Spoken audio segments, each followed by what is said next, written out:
All right, so no response again. Just listen and learn. Okay, can you just introduce yourself and tell me that you consent to being on camera? Okay, hi, hello. My name is Renata. I'm from Brazil. And what is your question? My question is, how is dating different in Brazil than dating in America? It's super different because, okay, in my opinion, we are more hot.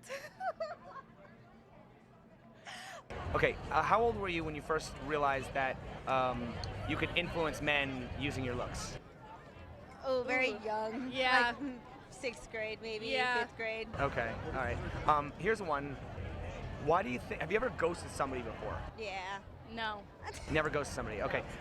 When you've ghosted somebody, was it like a decision that like happened right after you gave them your phone number, or was it something that happened like 3 days later when they texted you?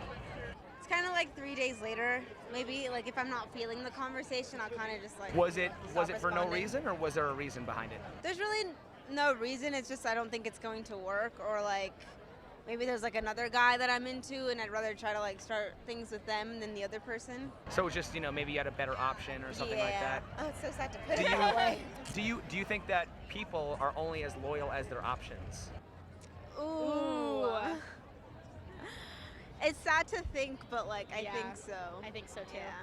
Like, live your best life. Don't get a man.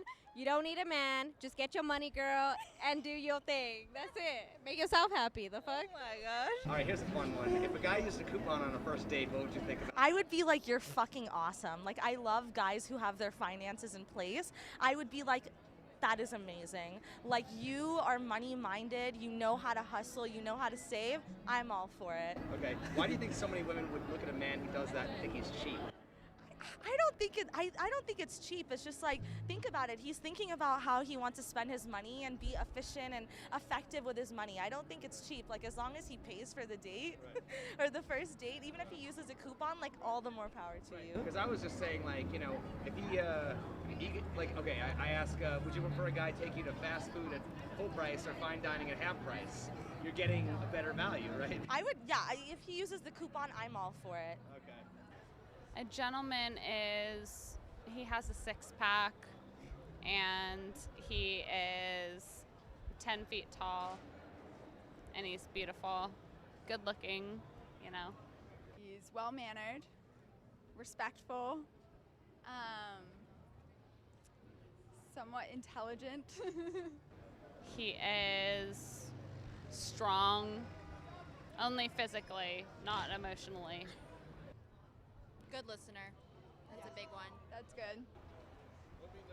He has brown eyes, not green, not blue, just brown. What else, Rachel? I mean, Jen. I'm Rachel.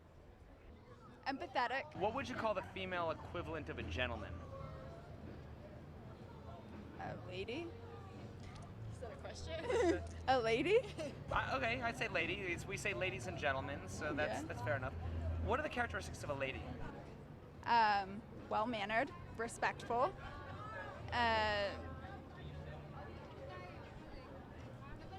Somewhat intelligent. So basically, you would say all the same qualities. Yeah, I would feel like what I would look for in a guy, I would hope he would also look for in me. Fair enough. Okay. So do you think that it's fair for a woman who doesn't act like a lady to expect a man to be a gentleman? I think that there should be a mutual understanding of respect. Do you think that respect should be given or should it be earned? Initially given, Okay. and then from there, you take it as it comes. If something happens, then maybe you deserve it less, but I don't think it's something where you should go up to someone and be like, I have to earn your respect right away, right off the bat. Okay. I mean, the way I look at it is like I try to treat women the way that I would want someone to treat my sister as far as a dating relationship goes. How confident they are, or how humble they can be, or how they contribute to society, help other people, and they're kind. It's not really much about looks. Okay, but at the same time, do you think this is true? A true statement here. Do Okay. you think it's true that women often find attractive men cute and romantic when an ugly one doing the exact same thing is creepy?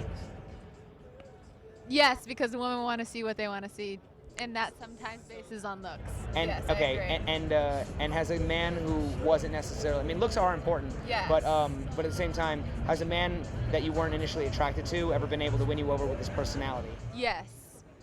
And has a man ever been able to bounce back from a bad first impression?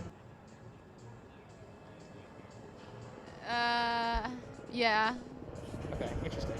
I also think it depends, like, the extent of the bad first impression. Like, if it's a really bad first impression, like, that might be questionable. Okay, interesting.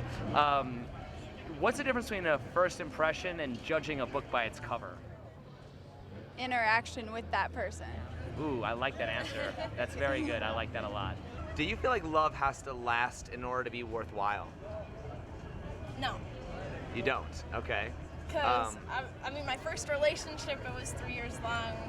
It like broke my heart at the end of it, but I wouldn't like take it back for anything. Like it was just something that was meant for that moment, and the moment passed and sailed away, and I would never go back to that moment. But it was still beautiful what it was.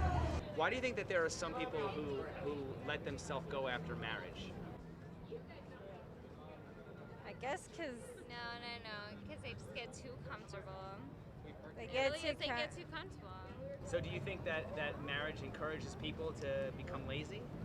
I mean, it shouldn't, but I wouldn't here's the thing: say is, like, that. you never stop trying, but once I just don't even know how to I say wouldn't that. say that it would encourage people to become lazy, but you become comfortable. Okay. So there's a difference between lazy and comfortable. What would that difference be? I think the difference would be that. Yeah. Oh, Right? yeah, Yeah. that is a good question. I know I with mean, lazy is just you don't put in any effort. any Fucking effort, hard. yeah, you don't But put and in. then just to no, it's pretty much the same shit. Yeah. Lazy and you're comfortable. It's the same Just- thing. What is the incentive for a man to get married? That's a good question. I don't know. I don't know if there's an incentive. I mean, obviously, if you marry, you're probably marrying a woman because that's the girl you ever dreamed of, you know? So I don't know if it's... Well, I mean, let me ask you this. Is there anything that a married couple can do that an unmarried couple can't do? Yeah, I mean, I think so, yeah. Like what? Like, what do you mean, a married couple? Well, I'm saying like you can be unmarried and still have kids and still Right. live together. So you know, why be married? It's a thing, you know. It's a thing that a lot of people, you know, their parents told you to get married. Okay. That it's I don't know. It's more like a traditional thing nowadays. I feel like. Okay, You know? but here's my other question: should it concern men that the divorce rate is a lot larger than 50%, and typically in divorce court, it favors women in terms of like women typically get the custody of the kids. Women typically like take half a man's money. Is that risk worth taking? I mean, if you really love the girl, if you're in love with her. Well, right, but I mean, you it's can. a risk. But I mean, if you love the girl, you can still have kids and be together That's true. without being married. So why Maybe put your neck because- on the chopping block like that? Maybe because that's what you guys decided on doing before. You know, you both come to an agreement to get married, and at that time, that's what you wanted, and it sounded good. How much generosity can you accept before feeling obligated? I think that there needs to be a discussion once it starts. I mean, if someone's not just giving you a ride to work every once in a while or anything like that, there needs to be at least a discussion of where that might be going so that there's no one led in the wrong direction. Like someone being led on or something Yeah, like that? Okay. so I would be like no more than $20 a week. Okay. If it goes more than that, then we need to talk. Okay.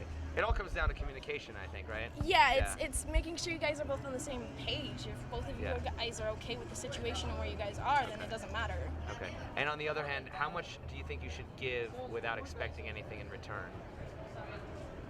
I don't really expect anything out of anyone. I cherish what I have in the moment, and I realize that it can be taken away at any given moment, and Yeah. it's better to just give like- what you have and not give too much so that you're drained. That's pretty much take care of your fountain.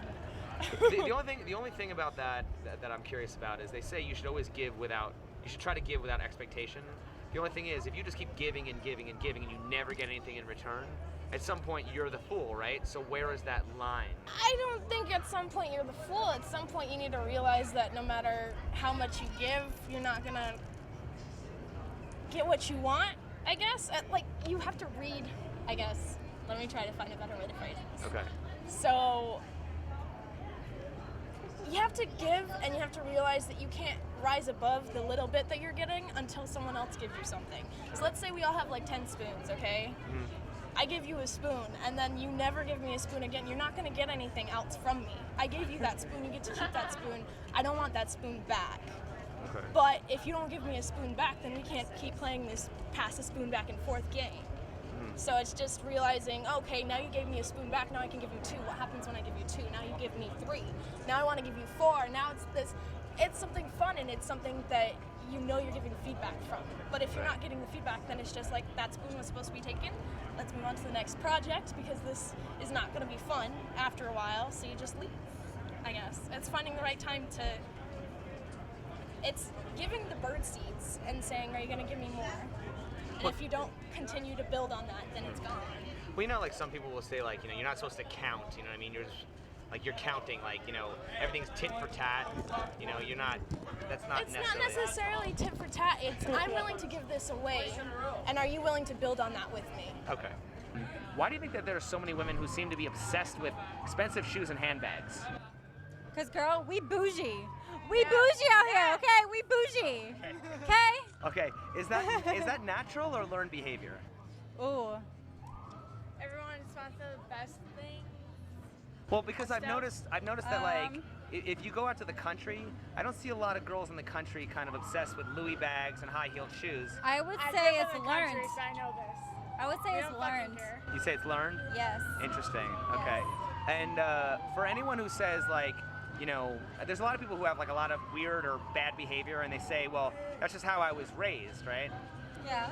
Do you think that's an acceptable excuse to say I was raised that way? Yes and no, because you are raised a certain way, but at the same time you were in a society where things change all the time, so you adapt to that nature. Well, yeah, but I mean, there are people who are raised to be racist and homophobic and stuff. Is that acceptable, or should people? So you are. I mean, everyone in the world is just a product of their environment. You know what I mean? Right. I mean, you look at like gang culture, for instance, right? There's Okay. all kinds of people who grow up in that, and guess what they end up doing? Right. Gangbanging. Okay. You know, people who grow up in the Klan, they end up in the Klan. Mm-hmm. You know what I'm saying? It really just depends. I mean, I think to a certain extent, but the biggest thing depends on how much you've been exposed to the rest of the world. You know what I'm saying? But do you think there's like a certain point where like people should just know better and change their behavior if it's bad behavior, and just be held accountable for their actions, or can they just say, well, this is how I was raised? I mean, listen, being like, okay, for instance, right, like you said, being racist or being homophobic, right? Yeah. It's not against the law. You know what I mean? Right. So you're not breaking a law by doing it. Is it like morally wrong? I mean, yeah, it's kind of messed up to judge somebody just because of the way that they are, or the person that they care about or marry or whatever. But I mean, who's to say what bad really is? You know what I mean? It's not defined as this, and this are bad. They're just overall looked down on by society. But then again, there's all kinds of things that those people say are good that everyone else thinks is bad. You know what I mean? And it flips back and forth. Fair enough.